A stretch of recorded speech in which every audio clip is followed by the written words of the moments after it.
He's like us with money, guys. He likes like you know how like we like to put together and make our portfolio bigger and better with the existing thing. He's doing that with these things, these lasers. They bounce off things and they create a digital world like Minecraft.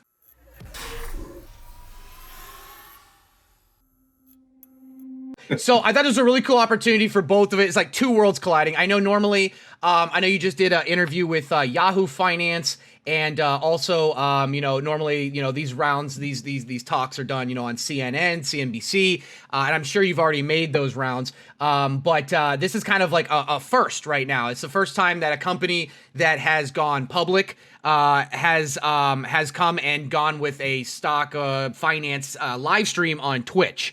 So this is a first for you and first for us, and I think it's really, really cool. So I really appreciate you you coming in and doing this. I talked to your team; they're really awesome as well. So I guess the first things first is I have some questions, like just kind of get an understanding, because a lot of the people here are newer to this. A lot of them just started getting into the market around the time when the whole GameStop thing was. So there's a lot of a lot of learning curve here for people understanding like what does it mean to go public via an IPO, via a SPAC, and all that and stuff like that. So I guess just to kind of get an idea. I was wondering, can you give us like a TLDR, like if you were talking to a bunch of fifth graders, what is Ouster, LIDAR? What are you guys doing differently from the rest of it, and what is it like? How are we seeing LIDAR in the future? Sure, yeah, that's a whole lot, and this is a new experience for me too. So I'm gonna have fun with it. Just don't read chat. Yeah, try not to.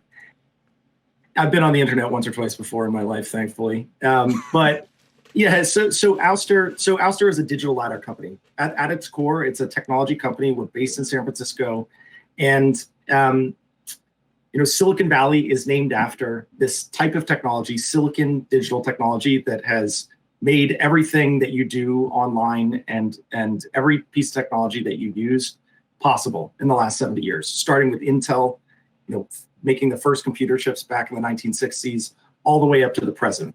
If you're thinking about things like the M1 processor in the Apple silicon, that's the same silicon technology that Intel was using back in the 60s and that powers the internet.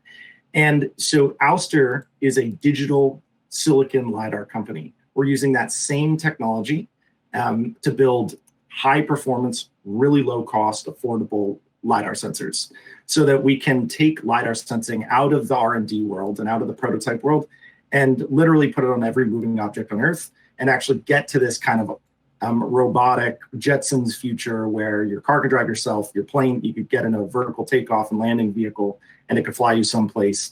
Robots might deliver you packages. The goods and services that are manufactured around the world can have more automated processes or safer processes actually manufacturing them. All of that needs advanced sensing to give those machines a really perfect view of their environment so they can go out and do productive work.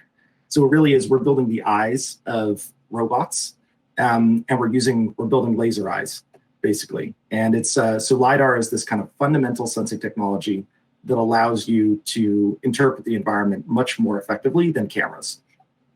And for those of you that might not be as familiar with what LiDAR is, LiDAR stands for light detection and ranging, and it's a 3D sensor, but it's the exact same principle as echolocation in bats. So bats send out little squeaks of ultrasonic sound, and then they time how long it takes to bounce off objects and come back, and then they can make this like 3D environment with it. And we do that same thing with lasers. So bats maybe pulse little squeaks 10 times a second and time to millisecond accuracy the sound waves coming back.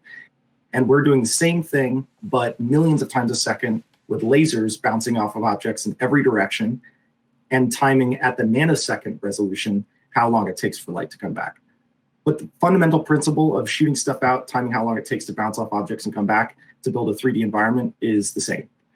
And that's also true of sonar and radar. So LiDAR is just another use of that same detection and ranging principle, which is really cool. It's like a concept, a principle that's been around for a century. Yeah, we're seeing now with we're seeing it in everything now. We're seeing it with, like you said, drones. We're seeing it with satellites. We're seeing it with everything. But I'm curious, what got you into LIDAR? Like, what's your background? Like, what was it like? Were you like one day just going around saying, "Man, I really want to map the inside of," what got you into LIDAR? Like, I'm just curious because that's such a unique thing to just be like, "Hey, I want to start a company that builds digital LIDARs for the future." Like, it's not just something you wake up and do. Like, where did that come from? Sometimes in Silicon Valley, you do just wake up and do it. That does sometimes happen. And, honestly, the decision to start a company kind of is that way. Like, you might be thinking about something for a while, but then ultimately you want to start a company around it. And there's just one day where you say, okay, I'm going to dive in. Mm-hmm. But yeah, before that, there was I've always been interested in robotics, autonomous vehicles, and really systems problems. Like, I saw a question that someone wanted to ask around, like, what are the major frontiers that technology can advance towards in the next 50 years? Yeah. And they're really systems problems at this point, more than fundamental breakthroughs. It's like, we're not going to invent new physics at this point. And what Tesla and like SpaceX are doing is actually not like fundamental physical concepts that are, new breakthroughs like Einstein did. They're making 10x better products through systems engineering, really brilliant systems engineering. And that's kind of where LIDAR is. It's one of these systems problems where you have to be great at optics and great at algorithms and great at semiconductors in order to build something that's 10x better than what came before it. And I love those kind of problems. I think those problems are just super interesting because you have to understand all these different fields of study in order to make something literally 10x better. And so I think that's one of the, like, just for me, I'm a systems engineer. I think those types of problems are cool. And that's one of the reasons that I kind of naturally got attracted to the technology. All right, so let me. I'm gonna translate that for my chat. He's like us with money, guys. He likes like how like we like to put together and make our portfolio bigger and better with the existing thing. He's doing that with these things, these lasers. They bounce off things and they create a digital world like Minecraft. But like, okay, sorry, some of my guys are a little bit okay. Yeah, but that's right. Like, if you need to understand like the fundamentals of a stock, you can't just understand the technology. You got to understand the underlying, financials and the underlying and the trends in the economy and all that, the customer base. And so it is a systems problem. Like, and those problems are pretty cool for a certain type of person that wants to weigh all those different factors. That's fun. What technology do you think LIDAR is not I wouldn't say not most going to be most used for or like most interesting, but like what is like the craziest LIDAR thing you can think of? Like a drone doing a LIDAR of someone's, I don't know, like backyard. Like, is it with police integration? Do you think it's going to be space? Do you think it's going to be like stepsister? Like something. What do you think here? Yeah, I mean, anything that crawls, walks, runs, drives, rolls, swims, floats, flies could have a LiDAR sensor on it in order to make it a safer and more efficient operating system. And so, yeah, there are crazy applications. Like, we get, I see all the inbound requests from potential customers, and we've seen things like an anti-pirate system for boats in the Red Sea and in that area of the world. Yeah, where there are companies that build these non-lethal turrets for spraying, basically like pepper spray at pirates, and like for drone technology, right?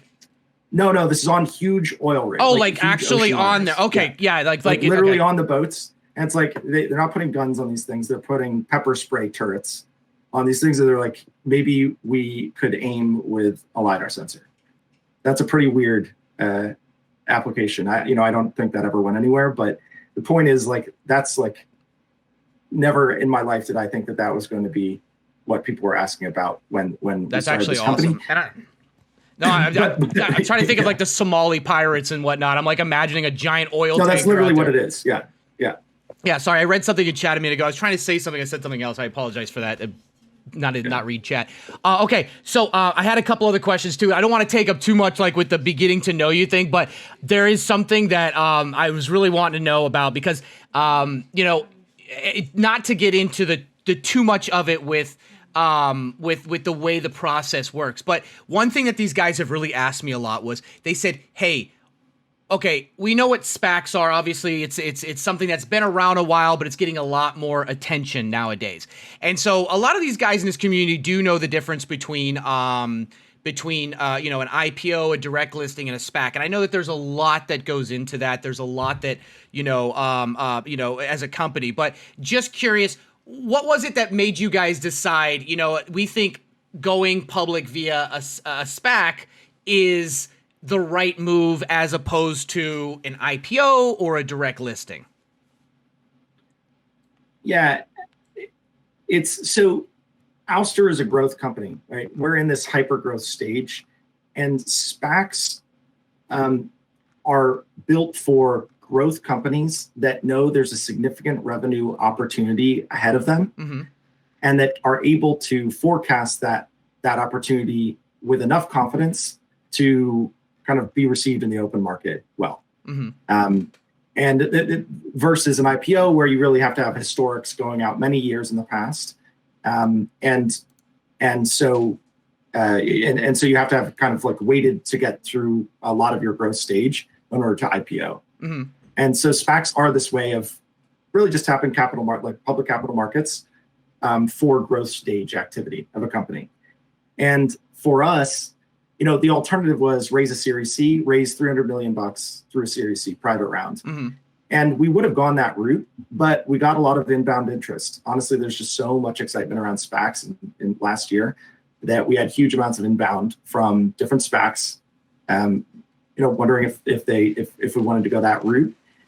And SPACs are great because they're faster and they bring, there are a lot of benefits to being public. I get to actually be publicize the company and build the customer base much faster. Credibility through being a public company is really good.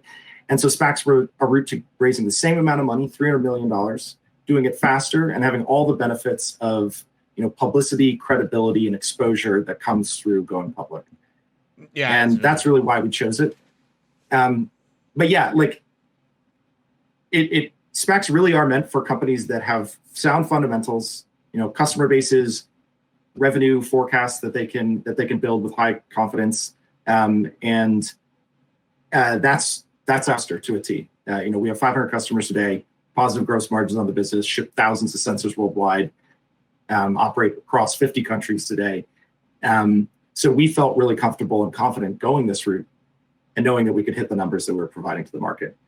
I think that SPACs have been distorted a little bit. Maybe, there's a wide kind of distribution of companies that are going public through SPACs today. So I think that's building a lot of confusion around what is the purpose of a SPAC, because there's so many different types of companies that are going. Yeah, and some of them are doing great. Yeah. I mean, DraftKings went via SPAC and they're killing it. And then you've got some that are just, it's a hype. And I think retail traders, especially the newer, I don't know how familiar you are with investing and trading. But a lot of the newer retail traders are seeing some of the SPACs that just, they run like, several of the other ones right now. So it's like, hey, do I get in? Do I get out? And then you've got some of the older traders who are like, well, SPAC in the 80s and 90s, even though it's a different world, So obviously there's a lot of interest into choosing that. And of course, I explained to these guys how SPACs work and why some companies would do it, especially, for whatever reasons. But another thing I was really curious about, and if I can come back to a little bit of a personal level here, a lot of people in here are thinking to themselves, they asked, when I was asking the questions to them, they said, what's it like in the day of the life of a CEO? Now, I don't know why they didn't ask me, because I'm technically a CEO, but I guess I'm balding. I don't know. But so for you, can you give these guys, via, whether it was 2 weeks ago, 3 weeks ago, or now as you've gone public, what's it like in the day of a life of being a CEO of a company that's publicly traded? Yeah. And keep in mind, we've been publicly traded for the better part of 4 days now. Hey, that's 4 days. 4 days of experience as a public CEO, but a lot of experience, 6 years as experience as a CEO.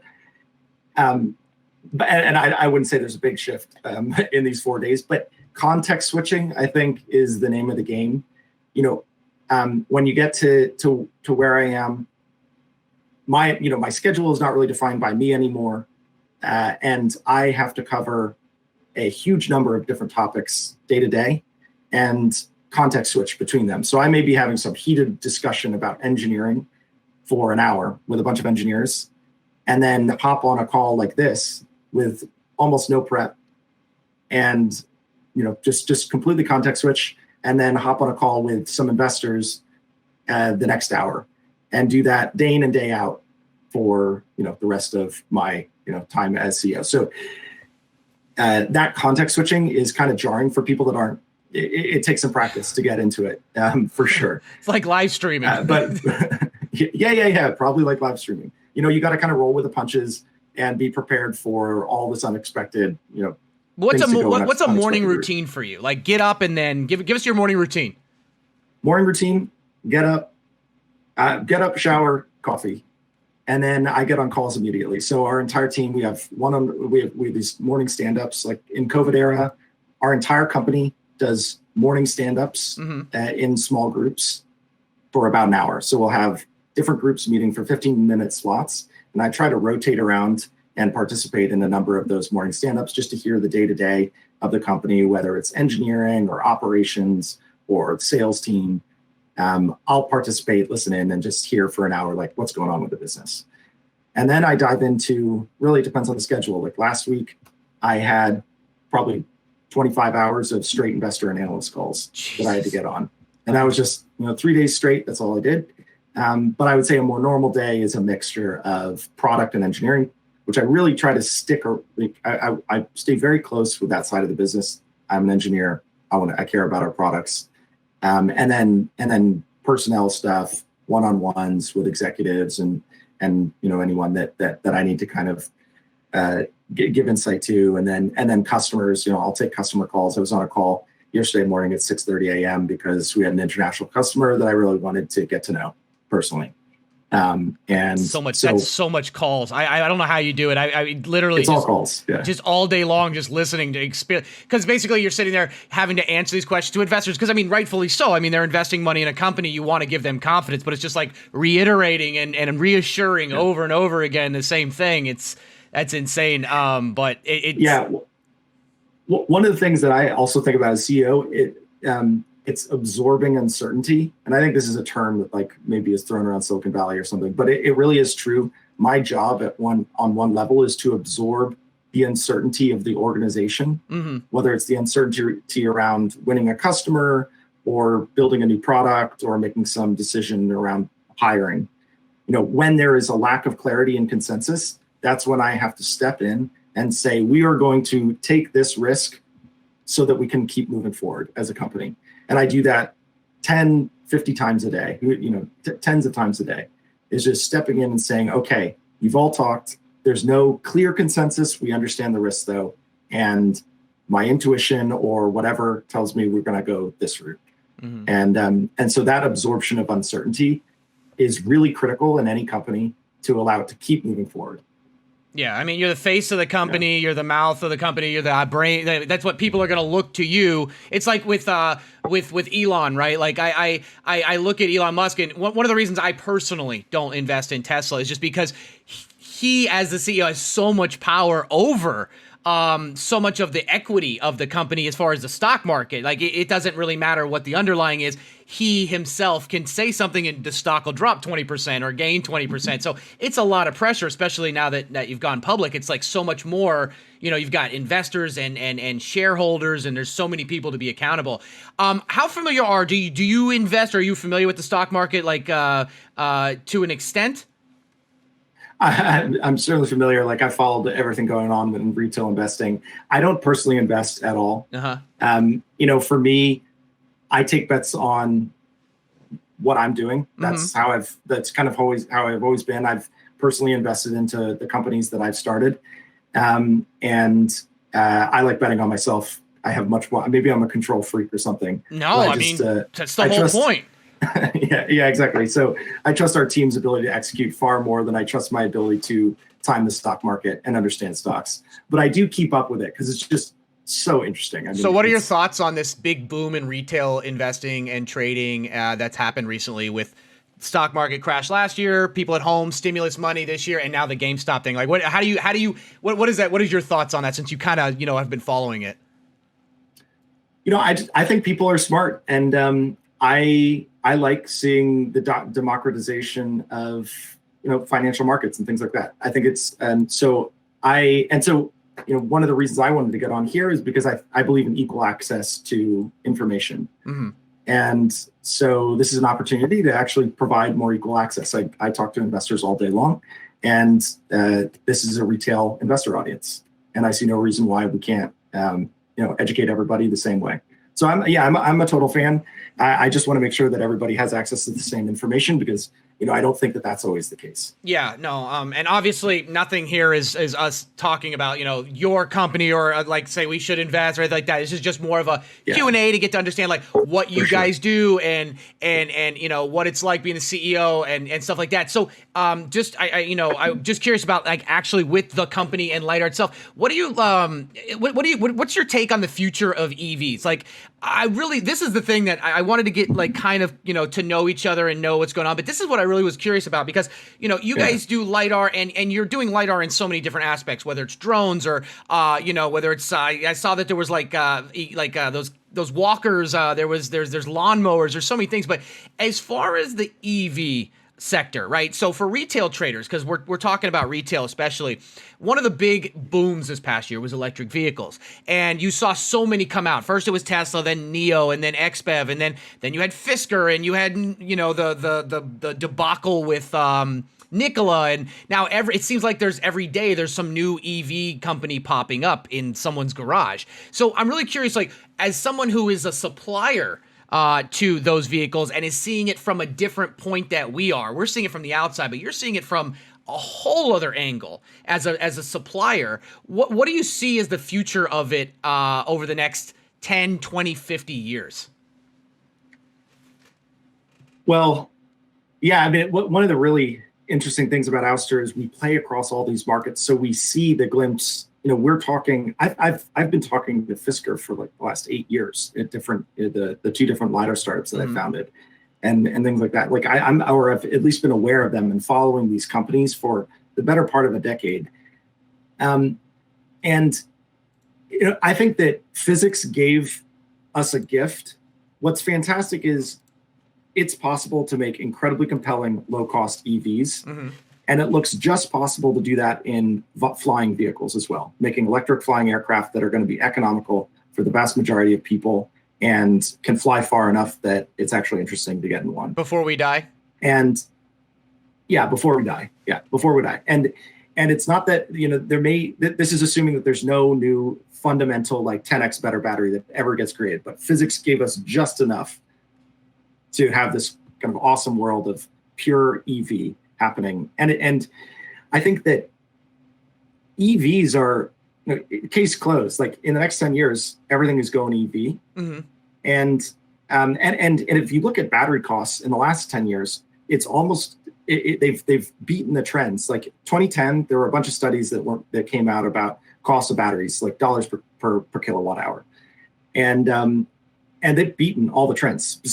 Specifically, Tesla has beaten even the most aggressive predictions of dollars per kilowatt hour in EVs. So,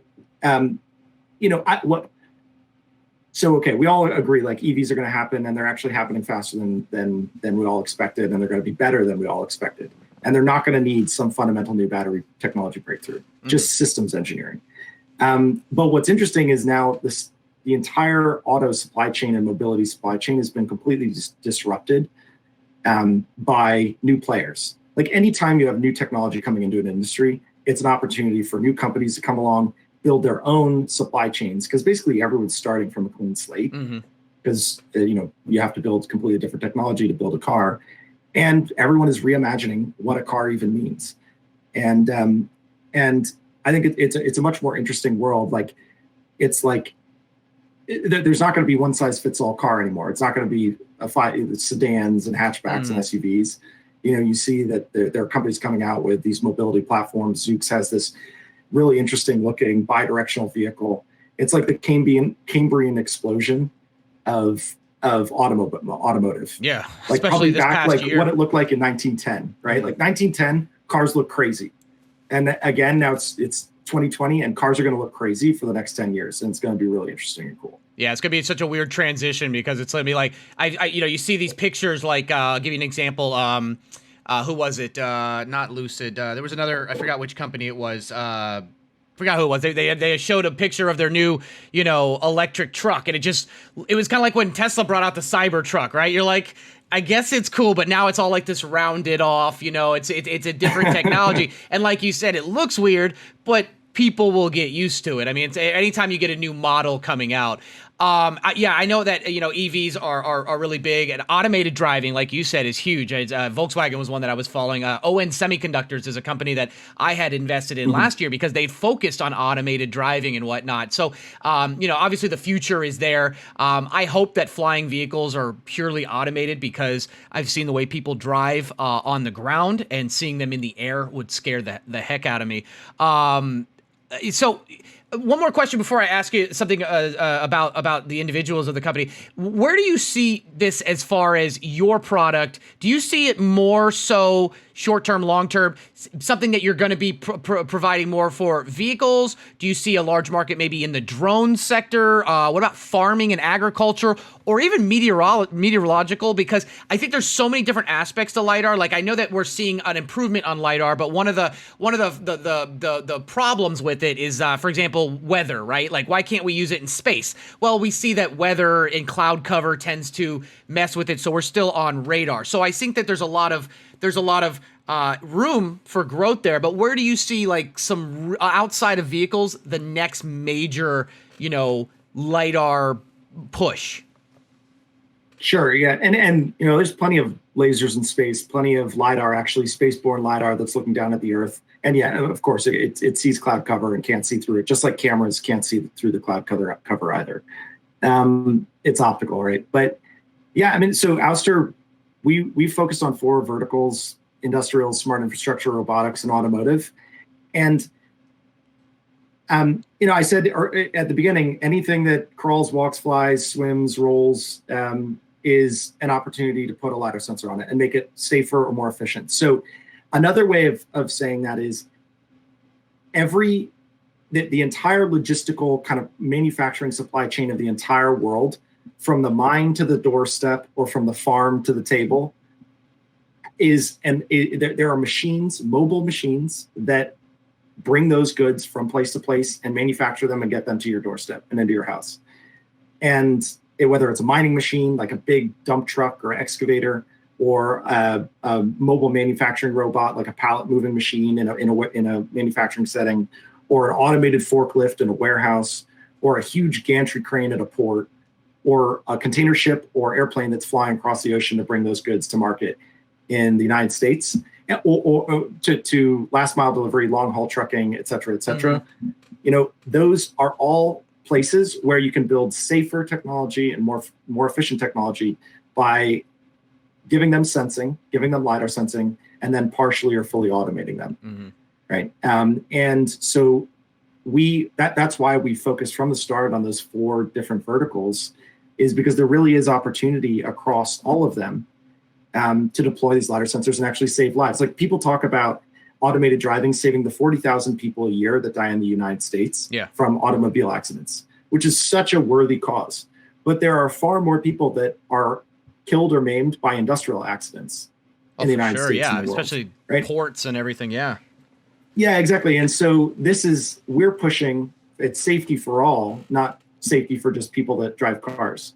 And that's really, that's one of the really interesting and motivating factors for people working at Ouster. So yeah, I was just imagining in my head, I was looking at that supply chain. I was thinking to myself, I was just focusing on it. I was thinking to myself, you go from mine to production to shipping to manufacturing to, whatever. And as you're adding more and more of this technology, you know, it becomes more and more automated. Like in the futuristic movies, like you've got a mine that's done by robots that use LIDAR to not only see where in the mine, but if it could potentially one day focus on where that ore is and get it. And then there's a truck that uses LIDAR to find its way to the everything could be done automated.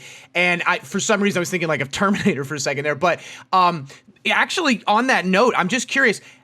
I'm sure you've gotten this question a lot, especially with the way the internet is these days. But how do you see this affecting the ramp up, I should say, or the acceleration of technology putting more humans out of work?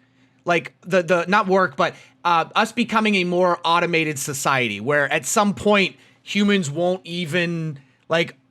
I'm not trying to get like, hey, what do you think about the loss of jobs? I mean, that's part of natural technological advancement. But like, how do you see this pacing that? Like, do you see it net gain, net where? Like, how many years? Like, where do you ever think about that aspect of it? And like, if you do, you know, obviously it's bringing, you know, convenience to life and prices down. But is there anything that, you know, I'm just curious on your thoughts on that. It's a heavy subject, but I'm just curious. But like, the goal is introducing new technology should improve the kind of the overall happiness and welfare of the world, right? And so there should be a net gain from introduction of technology. And if technology automates away all jobs and everyone is out of work, that's not, you know, a world that anyone wants to end up in. And so, you know, the common refrain is absolutely you introduce new technology, some jobs get destroyed. But many new quality ones get created, and fewer people are getting hurt and maimed or killed in all of these accidents, you know, certainly through our technology. And you know, I think that is, well, that's the future we all have to push through and push for. But it's a combination of, you know, how our sensors are being used, but also kind of how government regulation and policy affects how automation technology is being used. But there's a balance. There's always going to be a balance. But again, the goal is let's make the world actually better for people, not just put everybody out of work. Yeah, absolutely. No, I wasn't thinking that LIDAR was going to do it. That's more of the AI that does that. I was just thinking because I was thinking, you know, LIDAR is a big part of helping those future AI and machines and whatnot be more effective. That's exactly right. In other words, you're helping with the safety of it, not actually, you know, the part of automating it. Yeah, so that's exactly right. Like, what's interesting is that most of our customers today are not. Let's take mining for example. Like, it's not just about driving the vehicle. Mining is partially about like driving a dump truck around, but it's also about, you know, communicating with the excavator operator and figuring out how to like where you're going to go next and like how loaded the vehicle is and cleaning off the tires when they get dirty. And, you know, there's so much more that is involved in these activities for the operators than just driving. And so most of our customers are using LIDAR as an augmented safety system. Like it's like ADAS. It's like Tesla Autopilot. It's not actually fully driving the car yet. And I know, you know, Elon is pushing for full automation, but most of these systems are safety systems that are driver augmentation. And the drivers are not actually being taken out. They're just being allowed to operate more safely and more efficiently because they're a driver aid. You know, dockyard cranes is a great example. It's like dockyard cranes, the goal, the LIDAR is being adopted in these huge gantry cranes for unloading container ships. And the operators are incredibly skilled and they're not being removed, but this is an anti-collision system that beeps at those operators anytime they're about to bump in a container into the ship or into any other object. And LIDAR can do that really effectively. LIDAR isn't actually like driving the crane.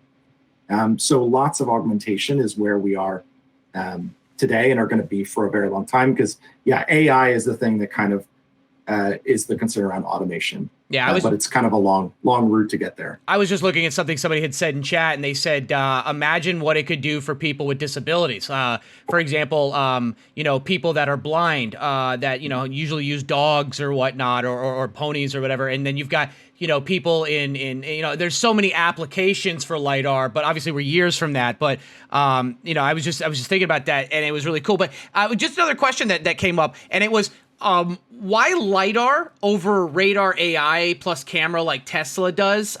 Just a curious, like if you could, like, if you were just to talk to somebody and say, hey, this is why LIDAR is maybe not superior, or maybe is superior, or a better alternative to that. I was just curious if you could, like, give us an example of why LIDAR over radar AI camera. Yeah, and I mean, this is the whole Tesla, debate, right? This is the LIDAR is doomed comment by Elon. And first, I kind of agree with Tesla's approach right now. The LIDAR sensors are still being developed to be at the price point that can go in every car. And cameras are there today, and radar is there today because they're just more mature technologies. Now, Ouster will make digital LIDAR sensors that you can put on your car and blanket your vehicle for $1,000, just like cameras and radar can do today, right? Like, that will happen. And at that point, I will engage much more in this debate of, like, how could you not put LIDAR sensors on a car when they literally exist, automotive qualified, and Ouster is selling them, a complete package for $1,000. Wow, only $1,000. But yeah. So that's where this is all going. That's kind of the beauty of digital technology, is like it gets affordable technology with incredible performance. Yeah, I was looking at the Investor Day video. Apologize. I was looking at the Investor Day video, and I was seeing how you guys were showing that the digital, LIDAR was bringing the cost significantly down. And so, I thought that was something really cool that, I was comparing it, because obviously, there's a lot of companies out there that are doing LIDAR and EVs. I mean, it's not like there's 5 LIDAR companies. Oh God, we got to pick one. There's 100, 1,000 companies that have an application. Everybody is there, and everyone is competing, whether it's best or cheapest or best product or quickest to market. The only thing is back to the weather question. How does LIDAR on a vehicle work in bad weather? So let's talk Midwest and thunderstorms. Let's talk Northeast blizzards. Let's talk the Pacific Northwest and fog. Let's talk about, LA and smog. Let's talk about, wildfires. And, I'm saying, like where is that? Is there a barrier there that we just haven't broken, that we're continuing to push through? I'm just very curious, because that seems to be the one disadvantage from LIDAR to radar. Of course. Yeah. I mean, for sure. So, like, I personally want to drive in a car that's automated. If I'm going to fall asleep in a car or do work in a car and not pay attention, I want to have LIDAR sensors, radar sensors, and cameras in that vehicle. Perfect redundancy of the entire sensor suite, looking every direction in the vehicle. And that's not because, like, 99.9% of the time, a car could probably drive with just LIDAR, with just radar, or with just cameras. Mm-hmm. But that just is not enough for me to feel comfortable, and a lot of people probably to feel comfortable to get in a car and turn your life over to that vehicle by falling asleep in it. Right? And you see this. There's a real problem with the autopilot cars, like running into fixed obstacles, like overturned semis that are just big white objects in the highway. And I mean, big problem. It happens. The problem is it happens still. So it's like you can't fall asleep when cars run into big fixed obstacles and kill their inhabitants. Yeah. And so it's really the complement. It's that these sensors are complementing themselves. So yeah, LIDAR can't see through fog as well as radar can. Cameras can't see through fog. Cameras can see less well through fog than radar can, in fact, because LIDAR can penetrate through fog. LIDAR can actually penetrate through rain better than a camera because it has less shutter lag. A camera's exposure time blurs out rain and makes it look bigger and more obscurant than it actually is.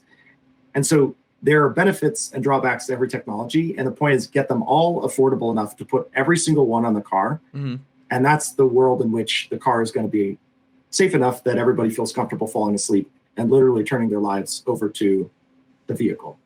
And I think about this like airliners. Yeah. Like, there really is no limit to the safety that people demand from an airliner. And so, like, we need perfect safety from cars. We don't need them. We don't want to just, like, 40,000 people a year die in vehicles in the United States. We can't have 4,000 people a year dying in automated cars in the United States. Like, imagine if you knew that like 10 times a day, people died in automated cars as they were asleep on their way to work. Like that's just 4,000 people a year. That's 10x better than a human. But that, like, I don't think I'd be comfortable getting in a car and falling asleep. It's a PR nightmare too. Yeah, it's a PR nightmare. So perfection is the requirement, and the airline industry has actually achieved near perfection. And we freak out, rightly so, whenever there's nothing, whenever something goes wrong. So LiDAR's going to be affordable enough. You just get it on the car. It's not about LiDAR versus camera or LiDAR versus radar. It's just get them all on the car so we all feel safe going to sleep or not paying attention. How long do you think that'll be? I mean, realistically, how long until I've got a car where I could be like, you know what? I want to drive to New York, but I don't want to stop 6 times. I just want to crash and let my car take me. Well, the hardware is going to be ready. So that's the difference between like L2 and L3, L4, like automotive driving assistance systems. So these are just like different gradations. So right now we're in this L2 world where you have to be paying attention with your hands on the wheel. Right? The car is driving itself 99% of the time, whatever. But you just have to pay attention because every once in a while it tries to steer into like an obstacle. We need to just get randomly. Yeah, just like, I mean, literally, that's the problem right now. It's like just sometimes it careens into like a fixed barricade or like a stalled car. Oh, look, a herd of sheep. Let's do this, Yeah, it's like, but that's not to like degrade. Those systems are amazing, and I actually really respect. I think those systems have a place. They're really valuable to customers, and they do prevent accidents. But you have to be paying attention. So L3 is hands-free, eyes-free. That means you could be scribbling notes on your way to work and letting the car drive itself. And yeah, the car may beep at you to be like, you need to pay attention because I don't know what's going on here. But the goal is to give a sufficient warning that you can confidently be doing something like scribbling notes, maybe even closing your eyes. That would be like the great goal if you can give enough warning to a human. That's between the most aggressive timeline is 3 years away for those kind of L3 systems, and maybe it's 5 to 10 years away. But the hardware is going to be ready in like 3 years, right? Like Ouster is going to build that $1,000 suite of LiDAR sensors in 3 years.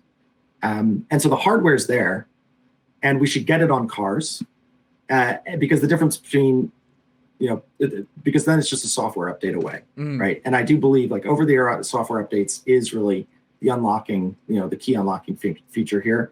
Once the hardware is in place on the vehicles, it's a software update away, which is really cool. Yeah, no, I mean, 3 years. I obviously will see, some hesitation in the beginning, kind of like with vaccines, right? People are like, oh, the vaccine came out too soon. I'm not going to take it until I see everyone else try it. So that's obviously going to be a learned behavior. We'll see. I live in Florida, so I'm going to be real with you. The drivers we have here, even if you have automated drivers and human drivers, I'm not going to trust anything. But once we start getting it like in I think, do you feel like Europe will be the test ground? I feel like they're always like, as far as futuristic, green, new, I feel like they're always the ones that are way ahead of the US.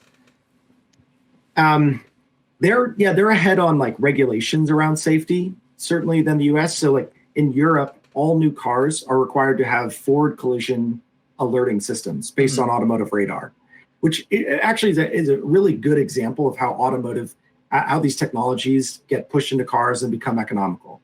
Like 20 years ago, automotive radar would cost $1,000 to put one on a car. Today, it's $50 to put it on a car. That's the trajectory that digital LiDAR is going with in automotive. And so, yeah, Europe generally regulates safety technologies first. The US lags a little bit, but ultimately, I think there's a relative convergence across the Western world, developed world, on automotive safety technologies. Every car in the world has seat belts and airbags at this point. So, yeah. Do you think that LiDAR could be something that we would actually use in the medical field one day?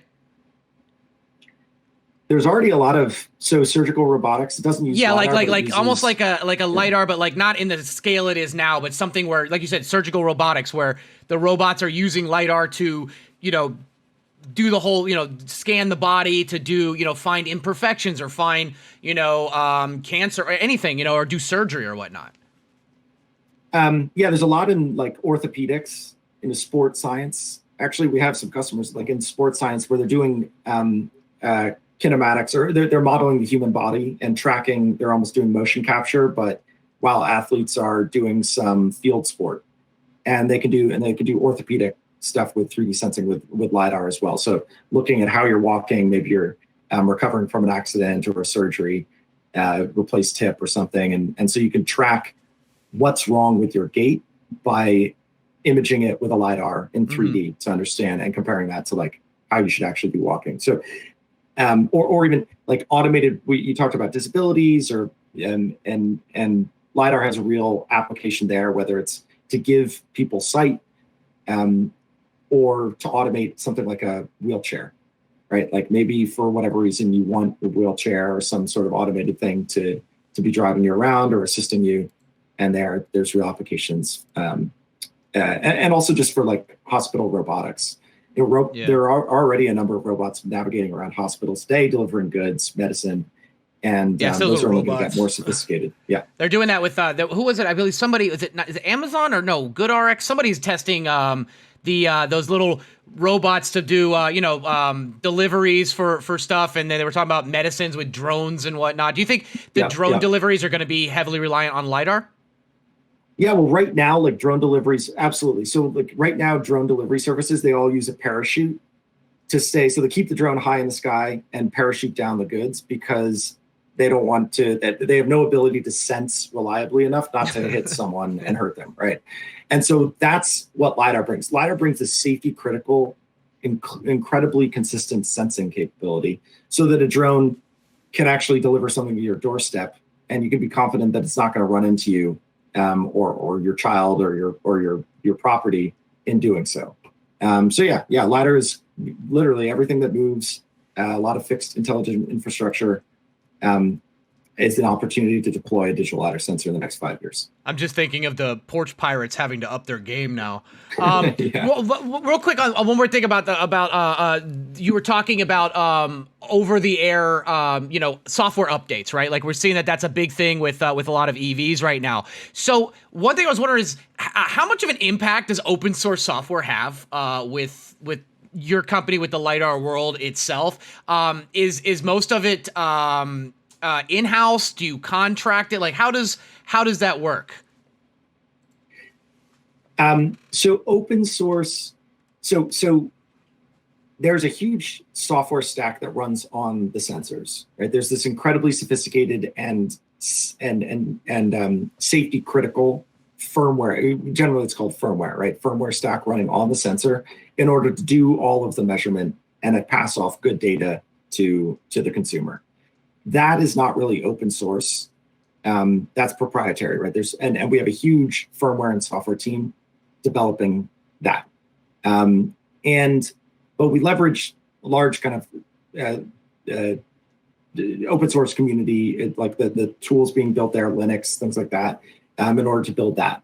But then there's a bigger open source community around the use of our data, the post-processing of the data that LiDAR sensors create. So things like ROS, the robot operating system, probably no one's ever heard of it, but it's an open source project to just give access to these advanced robotic algorithms that a majority of companies building these automated platforms need. So it's a great example of how the open source community came together, built this thing, ROS, and a large number of our customers use it. And so we try to contribute to ROS, or allow our sensors to work well with this robot operating system. But there are literally thousands of projects where they're incorporating our LiDAR sensors and they're open source, and you can just kind of search GitHub and see that. Yeah, there's always that concern with open source, especially with how much we've seen with hacking and whatnot lately. We've seen Microsoft and SolarWinds and in elections and what. So I mean, I'm a big believer in cybersecurity moving forward too. I would assume that you guys also with cybersecurity, you have a large not concern, but expectation to got to keep it safe, especially with proprietary that you have. I know we said this, and I'm not trying to clip this and get any kind of like drama started. But what are your thoughts on Elon saying that LIDAR is a crutch technology? Well, again, I think, or just afraid Elon, just anyone saying that. Yeah. So if I were Elon Musk, or I was trying to design the Model S, or let alone the Model 3, 5 years ago, the Model S back in 2012, 2010, like there exists no LIDAR that you could put on a vehicle at that time, or 5 years ago, or even today, that is compelling enough today, affordable enough today, performant enough today to put on a vehicle. It does not exist. And so for consumers, now that they do, I mean, Ouster sells thousands of LiDAR sensors all over the world for lots of different applications, but the consumer automotive market is incredibly demanding in the affordability of technology that goes in cars.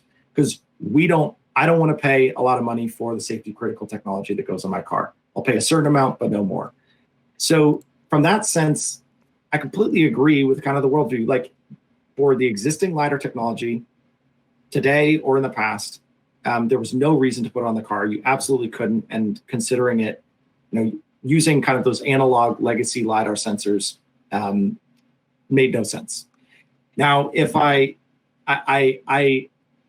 if you ask me, should we put low cost, affordable digital silicon LiDAR sensors on a car that are seamlessly integrated into the vehicle body, look just like cameras in terms of like aesthetics, operate similarly to cameras or solid state sensors, and it's going to cost at initially $1,000 to do that, and it's going to drop over time from there. I think it's hard to not go forward with that route. And certainly everybody but Tesla in the automotive industry is moving that route. It's case closed. No one is questioning that. So I think it's more, those comments are just kind of point in time comments that reflected the reality of the world as it stood as they were designing their vehicles. So basically he's a boomer, right? He's living in the past. I'm kidding. Don't answer that. Don't answer that. I'm not trying. I'm not trying to do. No, we're not doing this. No. It was a joke. Exactly. Yeah. But I'm just trying to explain. Like, there's a really good reason from an engineer's mindset why you wouldn't put LiDAR on a vehicle today. It's because it doesn't exist affordably enough. So I can understand that worldview. No, I'm just curious because there was a lot of questions because obviously, like you said, it's like in the stock market, right? Like there are certain people who made comments about the market 5-10 years ago, and they were absolutely correct. But we're evolving is the way the market moves. Like we didn't have COVID, we didn't have stimulus, it's always ever evolving. It's not that anybody was mistaken; they were probably absolutely right when they said that. It's just there are developments, and so I was just curious because I know that you being in a company that has started with LiDAR and it's a different technology, there's always going to be a different side to way of looking at things like that. And I just think that I'm learning about LiDAR more and more every day. I used LiDAR when I was in the military. When we were in Afghanistan, we used LiDAR for some of our cameras. We had LiDAR to do long vision cameras in Afghanistan, and I used LiDAR as a patrol officer when I was a cop in the military. Some people use radar. We had LiDAR. We used a little what are those the little metal thing or whatever to calibrate it and whatnot. So sure, retroreflector. Yeah. So we used, it's really cool. So I've had experience with it, but it's such an ever developing technology, and I think it's super cool. Like I just like the idea of one day being able to have a drone, go, on for warfare, especially. I think that the defense sector is going to see a ton of LiDAR applications as well, because you get a LiDAR on top of a drone, you fly it over a wall, and you can map out the entire, other side of the wall without ever having to enter it. So you can see what the layout is. Is there anyone there? Is there an anomaly? And I think that the defense application is both intriguing and scary because, sometimes when the governments of around the world or militaries get a hold of something, it's not always done for with the best, or it starts for the best.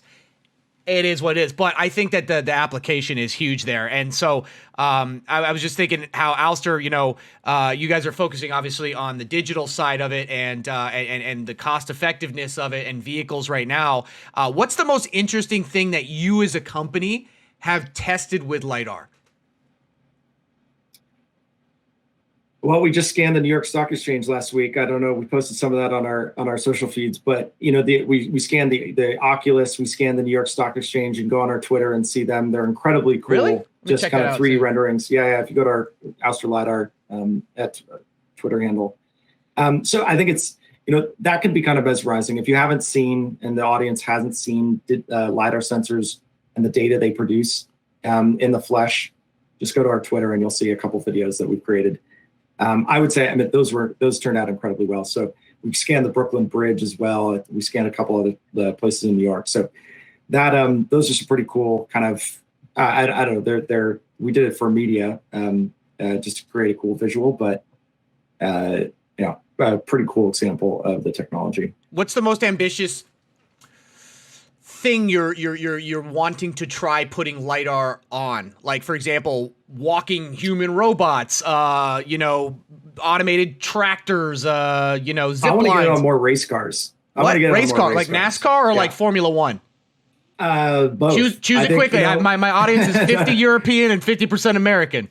Exactly. That's why choose? Why choose? They're both motorsports, and they're for largely different audiences. I think that there's some really interesting man of the people. There's like really interesting. I don't know. I've followed NASCAR for a while. I've followed F1, depending on like what they're doing with the regulations and how the cars sound.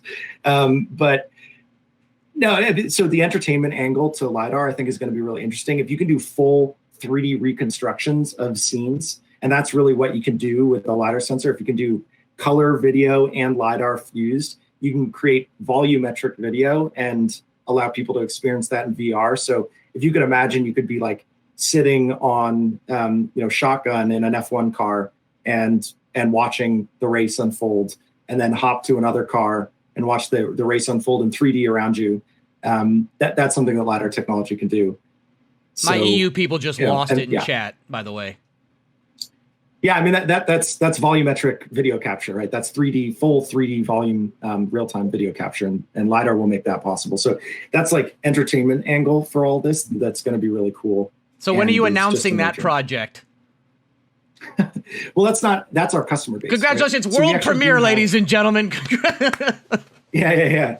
That's our customers are working on that. We have this like subset of customers in entertainment that are doing sports entertainment, sports broadcasting, or of some form, or some sort of art, digital art projects, and those are really interesting. But we generally don't have a key vertical around them, although we do support that customer base because it's going to emerge and be a huge opportunity long term. No, that actually sounds absolutely that's the kind of thing I was really wanting to hear about. Like, what is some cool, like what is something like sick that you're putting it on? Like, is it going to be here, there? Like, I mean, I'm just imagining that you guys are going to be, one day we're going to have a 6-story high outdoor 3D printer that you can go in and pay your social credits to or whatever, and you get to print off, you LiDAR something, and it takes an image, puts it there, and it 3D prints it. Like, I would assume that that's something that we haven't really gone into yet because we're still in the infancy age of 3D printing, but that sounds super, super cool. Like, have you guys considered, that kind of integration? Well, yeah, I mean, it's like if you're looking at making like a lunar base or something. We have a couple customers that are in the aerospace and space industry. We have that are looking at putting LiDAR onto next generation rovers that might land on the moon or land on Mars or some other planet. And LiDAR is really effective for navigating obstacles, in those rocky environments. So that's kind of an application. And then so if you want to build infrastructure on like the moon, people talk about 3D printing it, and you have to survey where you're going to build first. And LiDAR is a great opportunity. Like, you can survey the moon's surface with LiDAR, understand the topology before you go and put the big 3D printer in space to go print a moon base. So Ouster to the moon. Oh, gotcha. joke. Yeah. The it may be 50 years away, but we can. What are your thoughts, real quick too? Because I want to get this one in. Because your people told me I only got an hour with you, so I'm trying to squeeze it in. Mm-hmm. So, what are your thoughts of something like, because obviously you would be considered speculative or potentially disruptive, stock. So what are your thoughts? Are you familiar with Kathy Wood and ARCs? Yeah. What if you guys, well, not what if, forget that question. What are your thoughts on like the ARC ETFs and disruptive companies, since you would be considered one of those types of companies? What do you think as far as like those companies, regardlessly of being publicly traded or not, but just as their impact in the overall financial world, the market and emerging markets, the whole nine yards? Like, where do you find that is like it's everybody's jumping the gun a little too much, or do you think it's like really this is the future? Honestly, I don't know enough about it to probably comment intelligently. Okay. I just got familiar with it, so yeah, no comment on that. No, fine. I was talking about more like disruptive, because I'm thinking of the space economy coming up, and you were talking about that, and LIDAR in space seems like really cool, because I know that we've talked about, at least the government's talked about building like larger space stations. We're talking about putting up more satellites, more up there. And I'm looking at the space economy, and I always think of myself, okay, as an investor, not particularly in a specific company, but in a sector, I'm looking at what's the next emerging market, whether it's cybersecurity, whether it's biometrics, genomics, AI, or space economy. So you had just talked about it being on there, and I was just kind of leading into it with disruptive companies was going to lead into space economy and LIDAR in space and whatnot. I always find that I'm trying to think 50 years down the road as an investor. Yeah, and I think my comment at the beginning around companies that are building hardware specifically and building with a systems methodology, like the biggest advances in hardware technologies in the next 50 years, I believe, are going to come from systems problems, not from a fundamental breakthrough. We're not going to make a 10x better battery chemistry. Unfortunately, I really wish we would, but it's not something that we can bet on. Physics just didn't give us that deal us that hand. So systems problems and companies that understand how to build, like take a legacy industry and build a 10x better product through a systems-based approach. SpaceX is a great example of that. Are I think where the biggest advancements are going to come. So new space is not developing new physics. Yeah, they're just building much better versions of the legacy technologies that have been developed over the last half century, and that same kind of systems based, let's build something 10x better without fundamental breakthroughs, is where I think there's going to be the most disruption in hardware technologies in the next 50 years. I love how passionate you are about this. Like it just, like I can hear it in your voice. Like I know you're tired and fried, you work it and you're doing interviews and you're up all day, but like regardless, I can see the passion there. And I think that as a CEO, I can respect that. So let me ask a couple more quick questions. I'm gonna let you go so you can probably get on to your next meeting. These were not pre-approved, so forgive me. Does pineapple belong on pizza? No, does not. I'm from the East Coast, and no, I pineapple. Can I mod you in my chat? Do you have a Twitch account? And I do not, no. Okay, when you get a Twitch account, please DM me. You are a mod and a VIP. Thank you so much for that. All right. Beautiful. Is a hot dog a sandwich? No. Okay, sandwich needs to, unless you tear the bun. If you tear the bun and it's not a book, it's a sandwich. Thank you. Thank you. Did I bring clarity to that debate? Oh God, this is beautiful. Tear the bun. It's a sandwich. Here we go. 3 for 3. Chicago deep dish pizza. Is it actually pizza, or is it a casserole? Oh, I'm gonna say it's a pizza. But I've somehow compartmentalized those. It's like context switching. It's like I'm gonna give that one to Chicago. They've made something. I can't say it's a casserole. That's not right. And if they want to call it, so they always have the qualifier Chicago deep dish pizza. If you use those qualifiers, absolutely, it's a pizza. Okay, I'm gonna let that one slide. Would you rather fight one horse-sized duck or 100 duck-sized horses? Oof, the one duck, the horse-sized duck. Okay. I just wanted to get a few of those clarities out there because this is how my chat decides if you are accepted as one of us or not.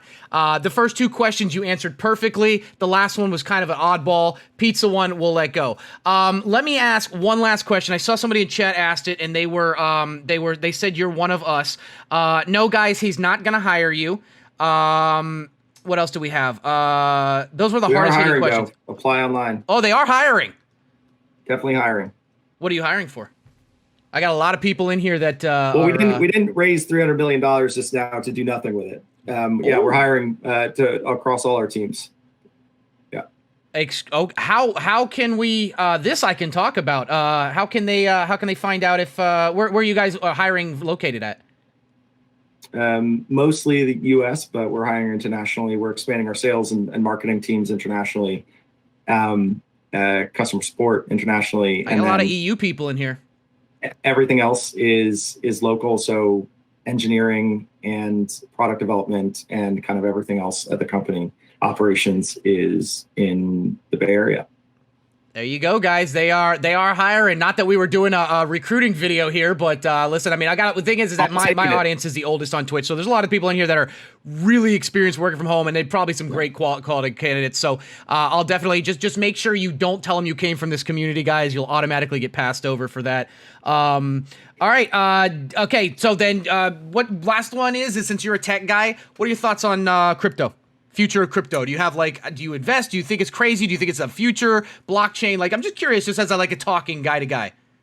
Yeah. I mean, so this is one area where what I said at the beginning, I'm kind of a control freak. I bet on myself because that's what I have control of. I invest in myself. And so I haven't invested in crypto myself because I don't understand it well enough to invest in it. So yeah, I can't say I'm an expert in crypto, but probably should be given how it's done in the last decade. Or NFTs. Are we going to expect an Ouster NFT while this is happening?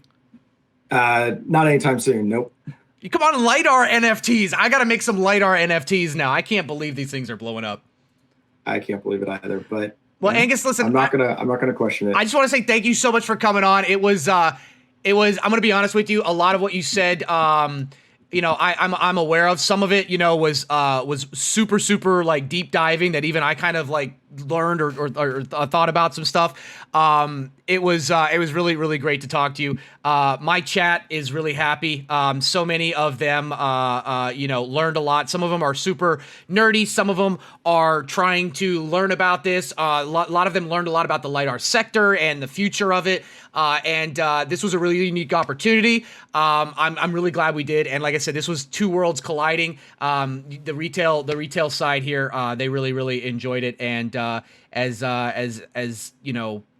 in-depth as this was, it was really awesome to have you. Thank you so much for coming on. I hope we didn't disappoint you and do anything. Hopefully tell your team I appreciate all the work behind the scenes. And if anything else happens again in the future or there's another thing, we'd love to have you back on anytime. You can look at chat right now. They are clapping awesome. You up. They are so happy. And it was really, really awesome. So once again, guys, this was not a call to action of anything to do with the stock.